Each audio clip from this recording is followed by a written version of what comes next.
it true. Tell me what you need and I'll bring it to you. Fire and rain can get me down today. When it kicks on, the fever burns. When I'm lost, when the wheels don't turn round, I'm gonna be there by your side. 'Cause you're not like the others, oh, you're not like the others, no, you're not like the others, oh. 'Cause you're not like the others, oh, you're not like the others, oh, you're not like the others, oh. Like the others.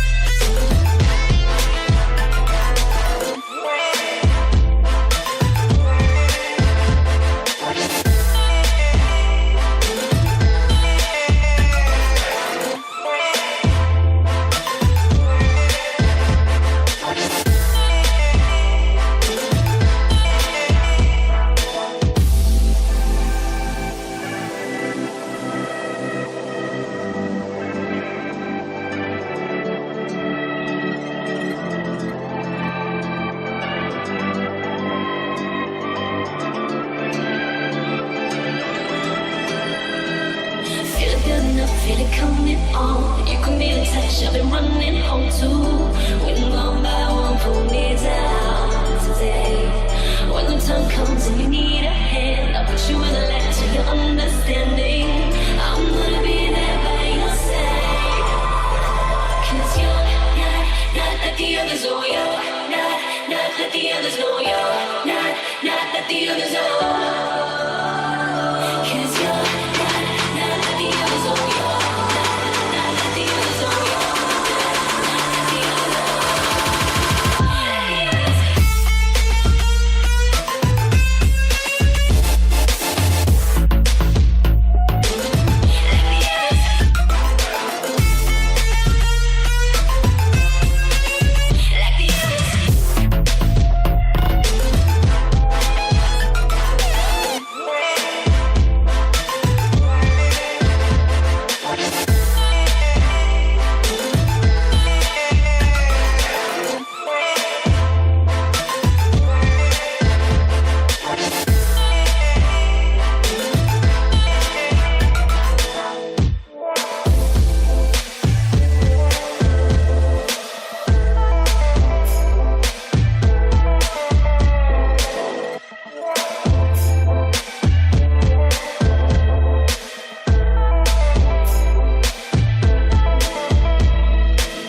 The other main news tonight, and President Trump says Iran appears to be standing down after it launched overnight more than 20 missiles at Iraqi bases where US troops are stationed. Donald Trump urged countries, including the UK, to send a clear and united message to Iran that its campaign of terror will no longer be tolerated. The attack was ordered in response to the assassination of General Qasem Soleimani by the US. The ballistic missiles were launched from the western Kermanshah province. Al-Assad Air Base in Iraq's Anbar province was hit 17 times, including by 2 missiles that failed to detonate. According to the Iraqi government, a further 5 missiles were targeted at a base in Erbil. Both the UK and American governments have said none of their citizens were killed or injured. Well, our Middle East editor, Jeremy Bowen, is in the Iraqi capital, Baghdad. Jeremy.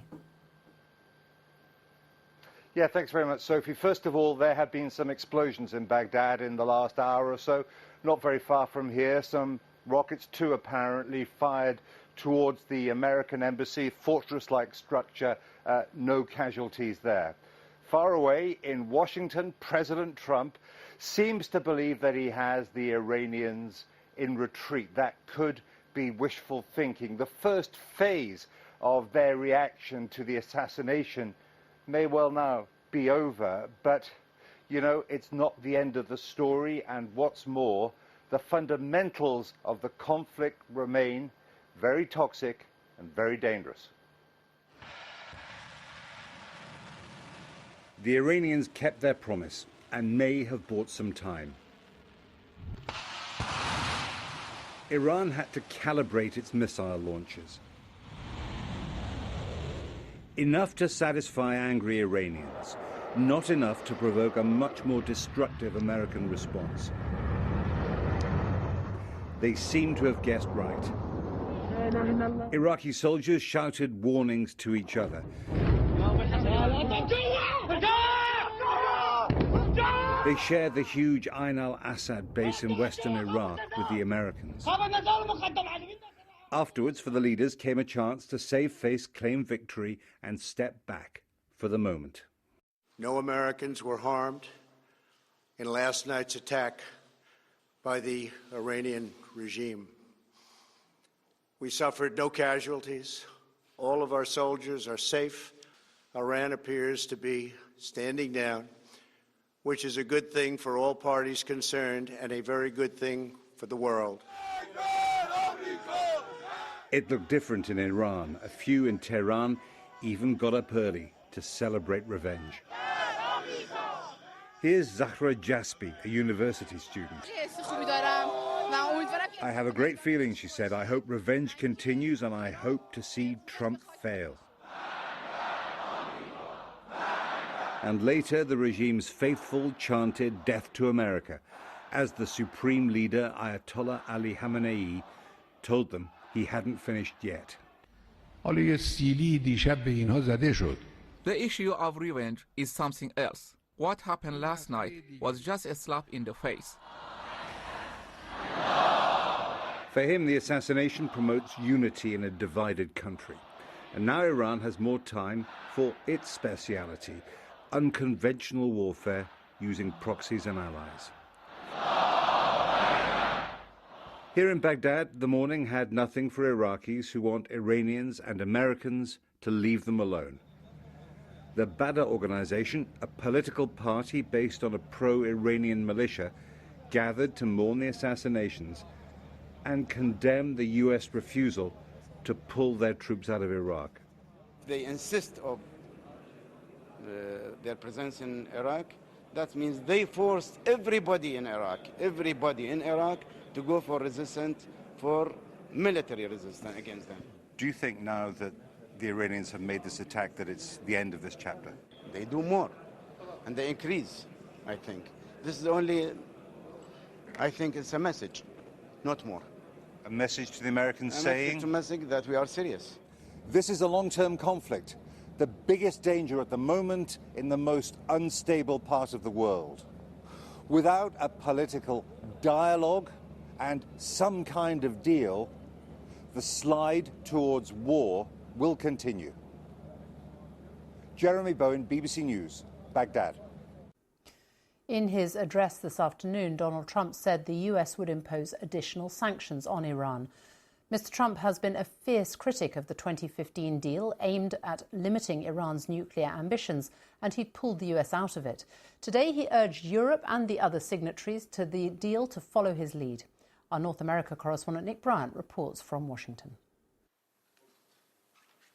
From the President of the United States, an almost celestial entrance. His military chief standing at his shoulder, a core belief of the Trump doctrine on his teleprompter. As long as I'm President of the United States, Iran will never be allowed to have a nuclear weapon. Good morning. Though flanked by his generals, he's decided not to respond militarily to Iran's attacks. He's opted for more economic sanctions against Tehran, a de-escalation. And there was a call, too, for America's European allies, including Britain, to finally abandon the Iranian nuclear deal negotiated by the Obama administration. They must now break away from the remnants of the Iran deal, or JCPOA. And we must all work together toward making a deal with Iran that makes the world a safer and more peaceful place.